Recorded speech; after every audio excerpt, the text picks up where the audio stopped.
Talk to the BBC.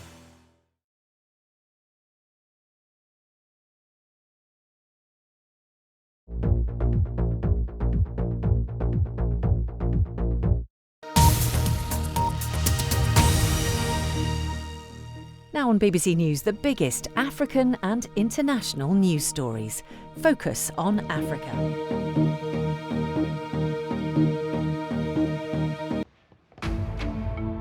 Live from Nairobi, this is Focus on Africa on BBC News. Our top stories.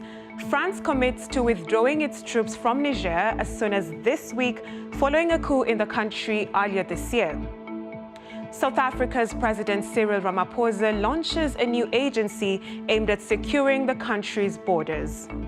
Also in the program, a win for same-sex couples. Mauritius' highest court decriminalizes gay sex, saying the ban reflected colonial laws. And after reaching the semi-finals of the last World Cup, Morocco gets to co-host the tournament in 2030.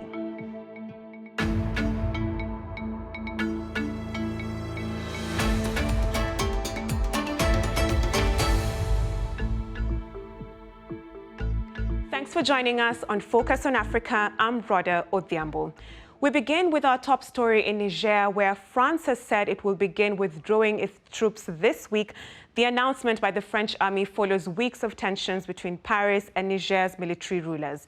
The decision to pull out troops from Niger is believed to leave a gaping hole in Western efforts to counter a decade-long Islamist insurgency, with some questioning how the move would impact French influence in the Sahel.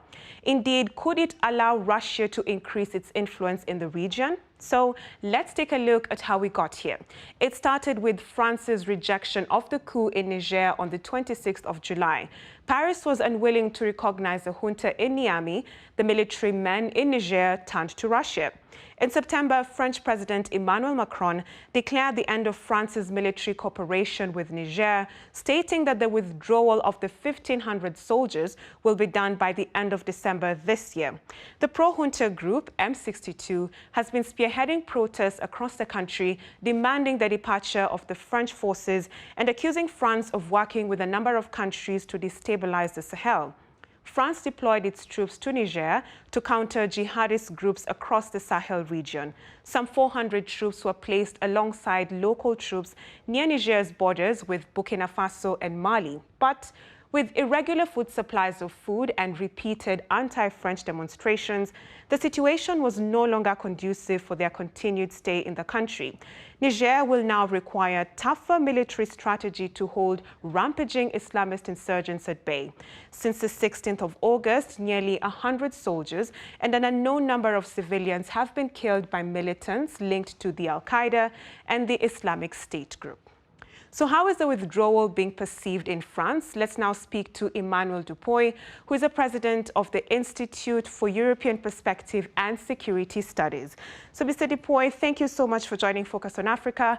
How much of an impact, how is the reaction in France? Well, it was a weighted situation. President Macron announced that the withdrawal of the troops will start this week, when a few days ago he